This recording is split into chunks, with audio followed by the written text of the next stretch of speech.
প্রিয় শিক্ষার্থী, আসসালামু আলাইকুম। আশা রাখছি তোমরা ভালো আছো, সুস্থ আছো, ঘরে আছো। অনলাইন ক্লাসে তোমাদের স্বাগত। আমি নাসরিন তহমিনা নিপা, প্রভাষক, কম্পিউটার অপারেশন ট্রেড, বিএম শাখা, বাগোপাড়া শহীদ দানিসউদ্দিন স্কুল অ্যান্ড কলেজ, বগুড়া।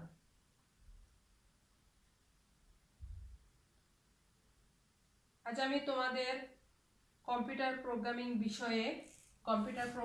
বিষয়ে ক্লাস নিব। আজ আমি দ্বিতীয় অধ্যায় তোমাদের পড়াবো। দ্বিতীয় অধ্যায়ের নাম অ্যালগরিদম ও ফ্লোচার্ট। প্রিয় শিক্ষার্থী, তোমরা বোর্ড লক্ষ্য করো।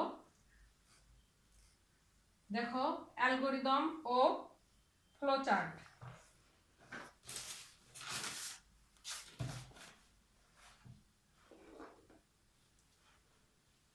অ্যালগরিদম কাকে বলে বা কি?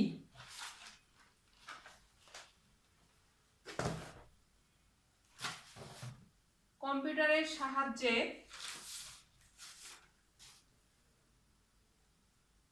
কোনো সমস্যার সমাধানের জন্য সমস্যাটিকে ছোট ছোট ধাপে বিভক্ত করে যুক্তিসঙ্গতভাবে পর্যায়ক্রমে লিপিবদ্ধ করাকে অ্যালগরিদম বলে। কি শিক্ষার্থী, কিছু বুঝলা?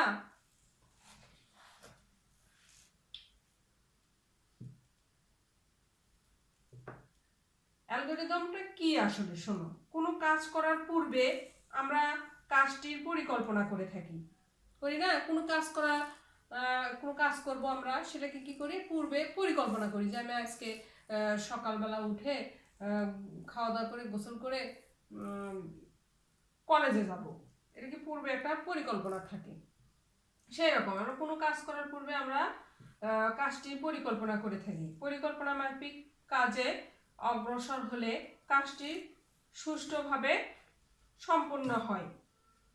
পরিকল্পনাবিহীন কাজের ক্ষেত্রে আমরা মনে মনেই করে ফেলি, কিন্তু বড় কোনো কাজের পরিকল্পনা লিখিত আকারে করে থাকি। কোনো কাজ সম্পাদনের ক্ষেত্রে কতগুলো যৌক্তিক সিদ্ধান্তের মাধ্যমে পর্যায়ক্রমে কাজ সম্পাদনের পরিকল্পনা করা হয়। এ ধরনের পরিকল্পনাকেই অ্যালগরিদম বলে।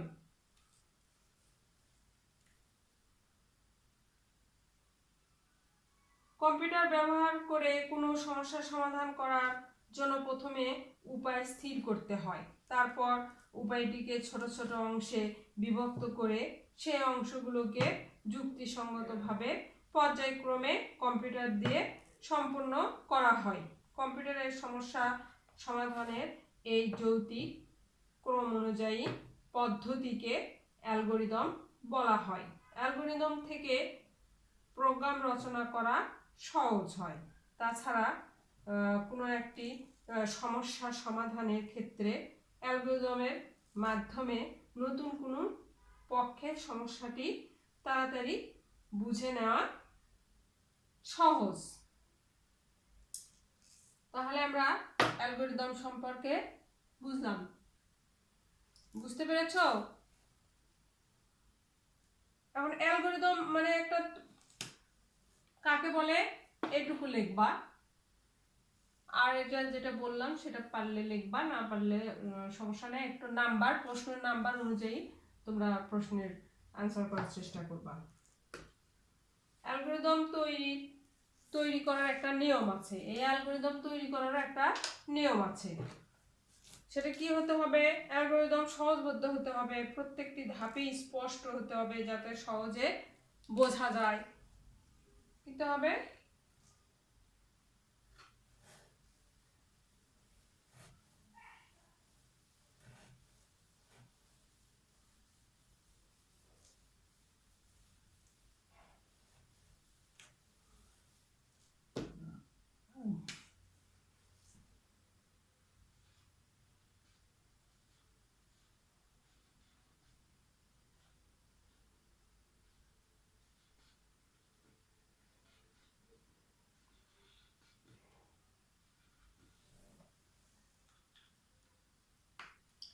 অ্যালগরিদম তৈরি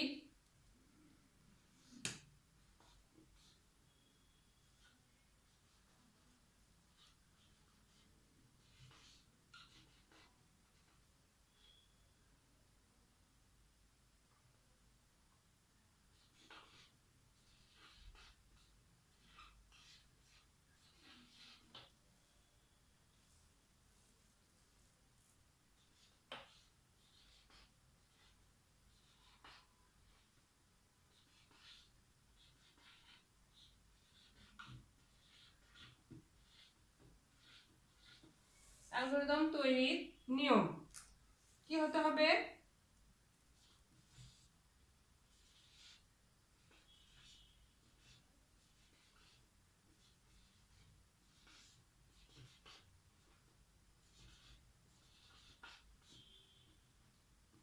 অ্যালগরিদম সহজবোধ্য হতে হবে,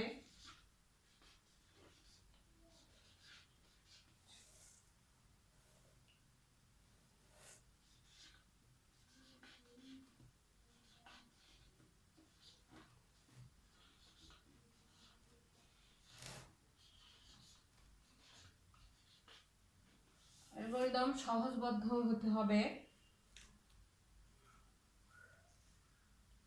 প্রত্যেকটি ধাপই স্পষ্ট হতে হবে যাতে সহজে বোঝা যায়।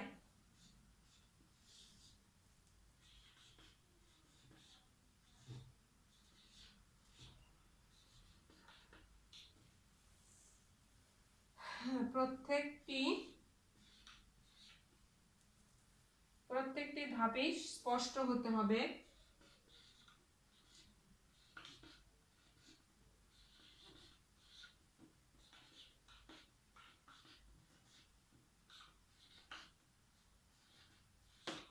স্পষ্ট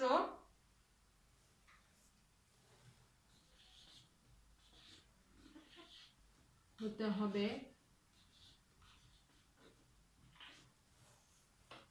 যাতে সহজে বোঝা যায়।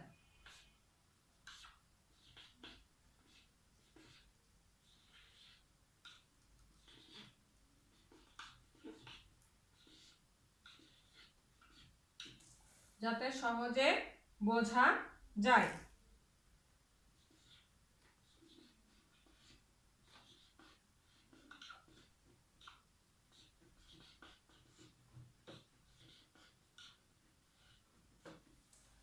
কি প্রত্যেকটি ধাপই স্পষ্ট হতে হবে যাতে সহজে বোঝা যায়।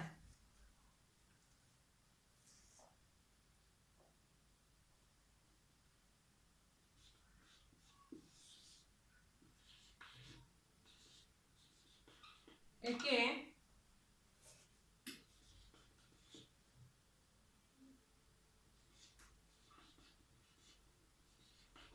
ব্যাপকভাবে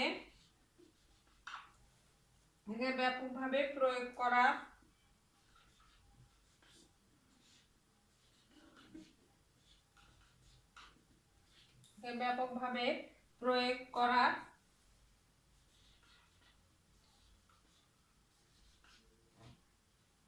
করার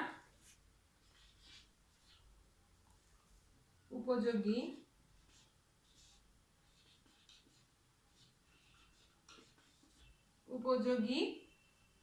হতে হবে।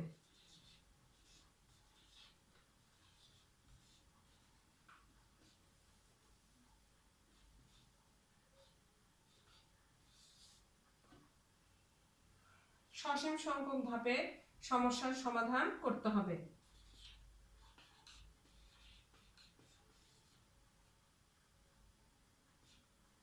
সসীম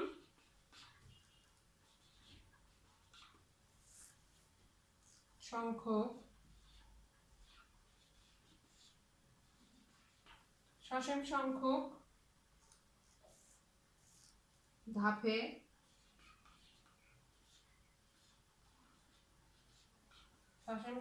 ধাপে সমস্যার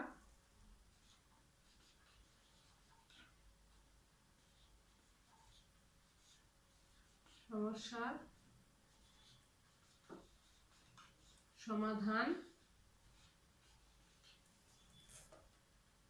করতে হবে।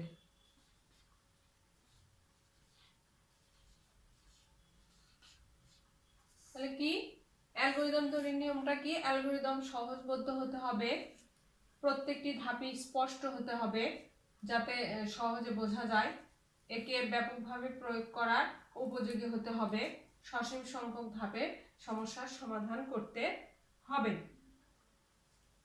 এটা হচ্ছে অ্যালগরিদমের নিয়ম বা লেখার নিয়ম। অ্যালগরিদম যেটা লিখবা সেটার নিয়ম এটা।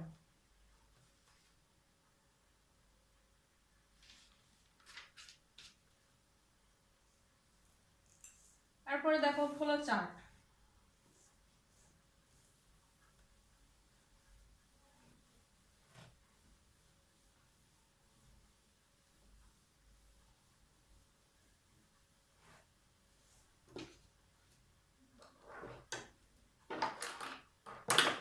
তারপর হচ্ছে ফ্লো চার্ট কাকে বলে, কত প্রকার, ফ্লো চার্ট কাকে বলে বা বলতে কি বোঝো?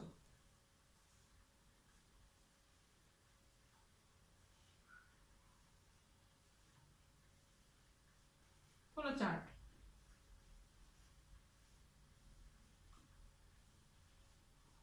কাকে বলে? ফ্লো চার্ট কাকে বলে? যে চিত্রের মাধ্যমে কোনো সিস্টেম বা প্রোগ্রাম কিভাবে কাজ করবে তার গতিধারা নির্দেশ করা হয়, তাকে ফ্লোচার্ট বা প্রবাহ চিত্র বলে। এটাকে আবার প্রবাহ চিত্র বলা যায়, এই ফ্লোচার্ট বা প্রবাহ চিত্র। দেখো ফ্লোচার্ট কাকে বলে?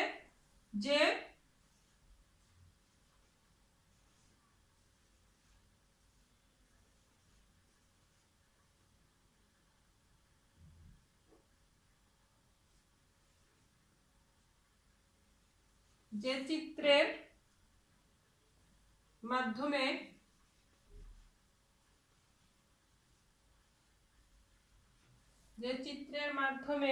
কোনো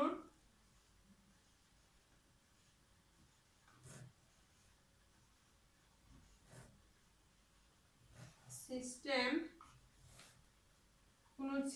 বা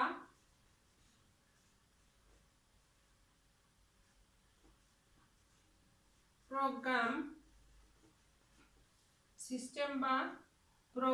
কিভাবে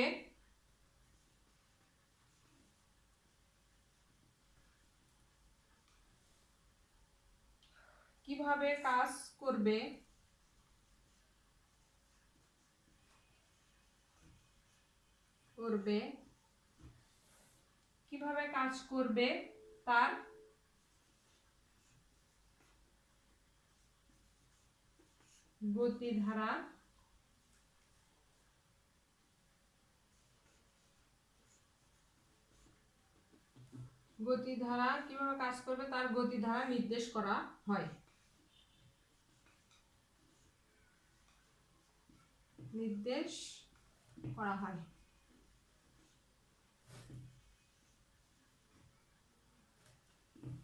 নির্দেশ করা হয়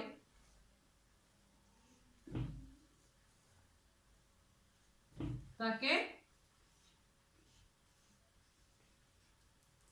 ফ্লোচার্ট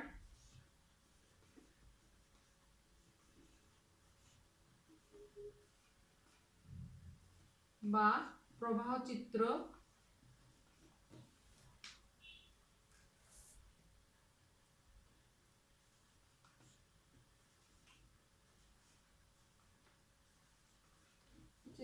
বলে। তাহলে কি, যে চিত্রের মাধ্যমে কোনো সিস্টেম বা প্রোগ্রাম কিভাবে কাজ করবে তার গতিধারা নির্দেশ করা হয়, তাকে ফ্লোচার্ট বা প্রবাহ চিত্র বলে। অর্থাৎ তোমরা অ্যালগরিদম পড়ছো হচ্ছে যে বর্ণনার ভিত্তিক লিখিত আকারে যেটা, আর এটা হচ্ছে চিত্রের মাধ্যমে যে প্রোগ্রাম যেটা নির্দেশ করবে সেটা। ফ্লোচার্ট হচ্ছে অ্যালগরিদমের চিত্ররূপ। এই ফ্লোচার্টটা কি? অ্যালগরিদমের হচ্ছে চিত্ররূপ। ফ্লোচার্টটা হচ্ছে অ্যালগরিদমের চিত্ররূপ।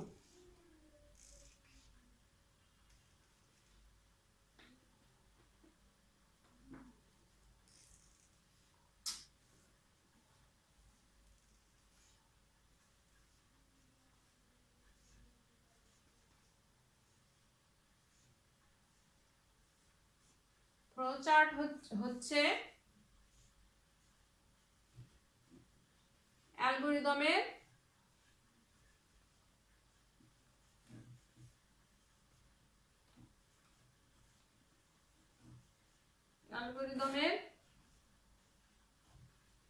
চিত্র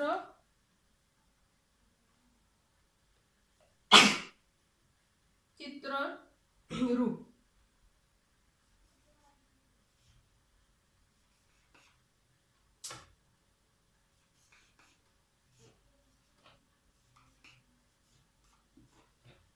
তাহলে ফ্লোচার্ট কাকে বলে? যে চিত্রের মাধ্যমে কোনো সিস্টেম বা প্রোগ্রাম কিভাবে কাজ করবে তার গতিধারা নির্দেশ করা হয়, তাকে ফ্লোচার্ট বা প্রবাহ চিত্র বলে। ফ্লোচার্ট হচ্ছে অ্যালগরিদমের চিত্র রূপ। অ্যালগরিদমের ধাপ চিত্র আকারে তুলে ধরাই হচ্ছে ফ্লোচার্ট। অ্যালগরিদমের ধাপগুলা চিত্র আকারে তুলে ধরাই হচ্ছে ফ্লোচার্ট। ফ্লোচার্ট হলো কতকগুলো ছবি বা চিত্র যা থেকে সমস্যার সমাধান করতে হলে পরপর কিভাবে অগ্রসর হতে হয় তা বোঝা যায়। ফ্লোচার্ট দেখেই বোঝা যায় প্রোগ্রামের ধাপগুলো কিভাবে বিন্যস্ত ও প্রবাহিত হচ্ছে। ছোট ছোট প্রোগ্রামের ক্ষেত্রে ফ্লোচার্টের প্রয়োজন পড়ে না, কিন্তু যদি প্রোগ্রামটি অনেক বড় হয় তবে অবশ্যই ফ্লোচার্ট অঙ্কন করতে হয়। এতে ফ্লোচার্ট থেকে প্রোগ্রাম রচনা সহজ হয়।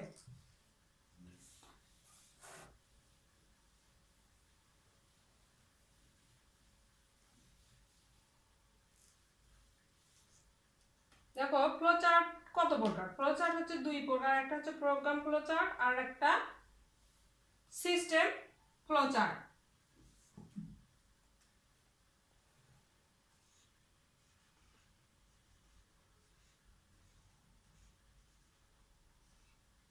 Flowchart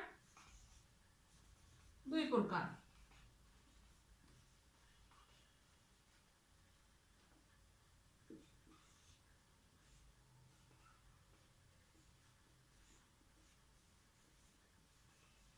programme flowchart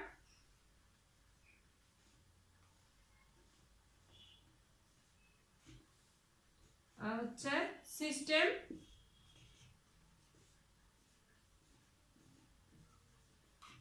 flowchart.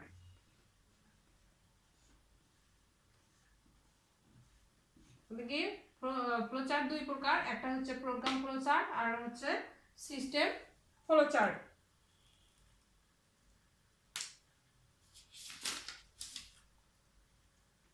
ফ্লোচার্টে ব্যবহৃত প্রতীকগুলোর কাজ, এখন প্রতীকগুলোর কাজ কি সেটা দেখো। ফ্লোচার্ট তো অঙ্কন করা লাগবে। এখন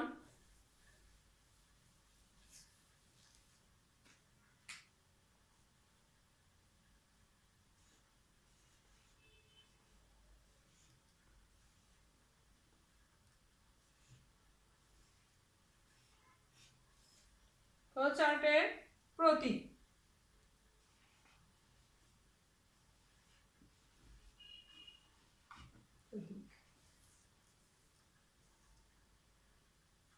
প্রতীক দেখো নিম্নে ফ্লোচার্টের প্রতীকগুলোর কাজ বর্ণনা করা হলো। দেখো ফ্লোচার্ট হচ্ছে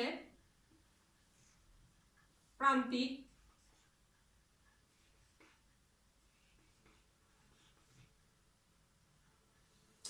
তো ডিস্টার্ব,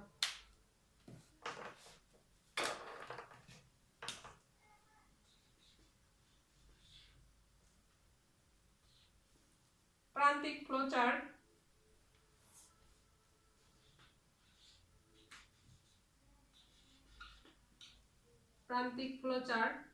এটা হচ্ছে এরকম চিত্রটা এই ডিম্বাকৃতির মতো এইরকম। এটা কি প্রান্তিক ফ্লোচার্ট, এটা হচ্ছে ডিম্বাকৃতির মতো ছবি চিত্র। এই ডিম্বাকৃতি দেখো, চিত্র বুঝতে পারছো? এই যে ডিম্বাকৃতি, এখানে তোমার প্রোগ্রামটা এটা দিয়ে শুরু অথবা শেষ বুঝায়। স্টার্ট, স্টার্ট, এন্ড, শুরু এবং শেষ।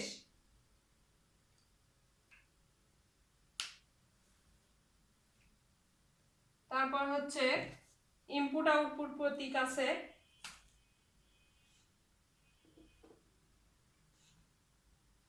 ইনপুট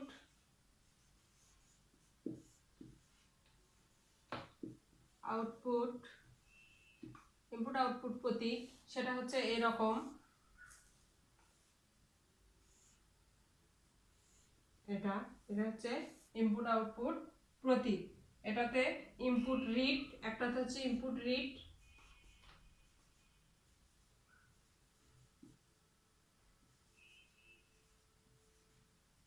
রিড, আর একটা হচ্ছে আউটপুট,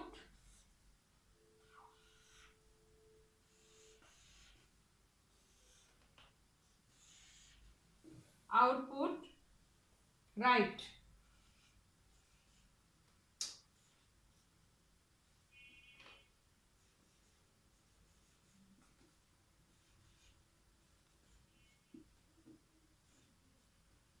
আউটপুট রাইট, একটা হচ্ছে ইনপুট, এই চিত্র এরকম ইনপুট, এটা হচ্ছে আউটপুটের চিত্র।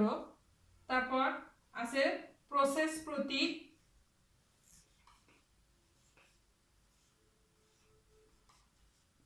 প্রসেস, প্রসেস প্রতীক হচ্ছে এরকম, এইরকম, এটা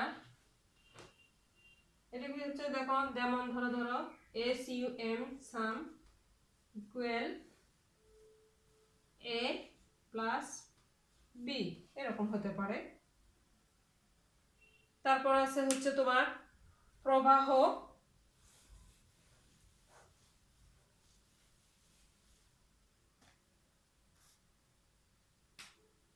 প্রবাহ রেখা প্রতীক,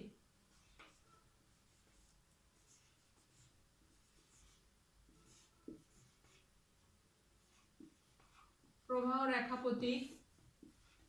এটা এরকম দেখো, এটা নিচ দিকে, এটা উপরে, এটা এদিকে, এটা হচ্ছে প্রবাহ রেখা। তারপর আছে সিদ্ধান্ত প্রতীক, সিদ্ধান্ত প্রতীক যেটাতে হচ্ছে তুলনামূলক বিচার বিবেচনা করে ডিসিশন নেওয়া যায়, সেটা হচ্ছে, সেটার নাম হচ্ছে সিদ্ধান্ত প্রতীক। এটা হচ্ছে কিছুটা ডায়মন্ডের মতো দেখতে এর আকৃতি।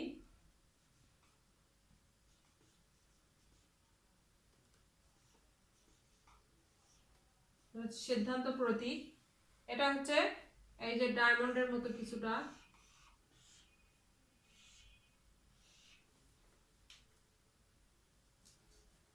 দেখো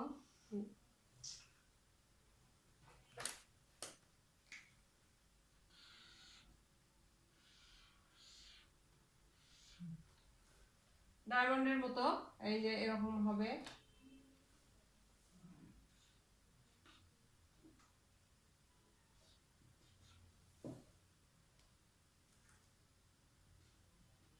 if A greater than B, less than B, এটাকে বলে সিদ্ধান্ত প্রতীক। yes, এখানে নো। দেখো এটা হচ্ছে তুলনামূলক বিচার বিবেচনা করে ডিসিশন গ্রহণের ব্যবস্থা দেখানোর জন্য ডায়মন্ড আকৃতির নিচে মানে এই প্রতীক ব্যবহার করা হয়। সিদ্ধান্ত ইয়েস হলে ইয়েস, আর বা নো হতে পারে। সিদ্ধান্তটা মানে যেমন ধরো A B সে ছোট, এটা সত্য হতে মানে ইয়েসও হ্যাঁ হতে পারে অথবা নাও হতে পারে।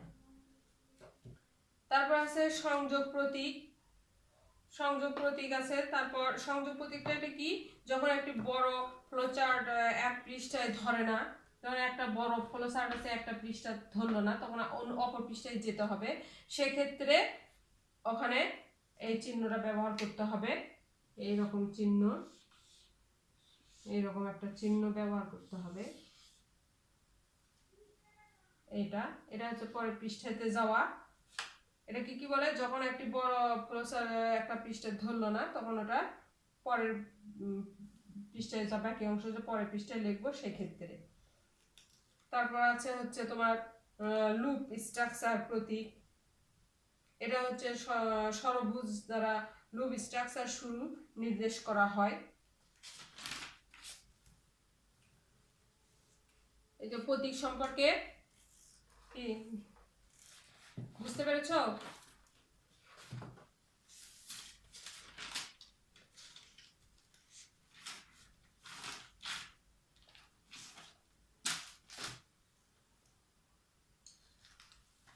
এতক্ষণ আমার সঙ্গে অনলাইন ক্লাস করার জন্য সবাইকে ধন্যবাদ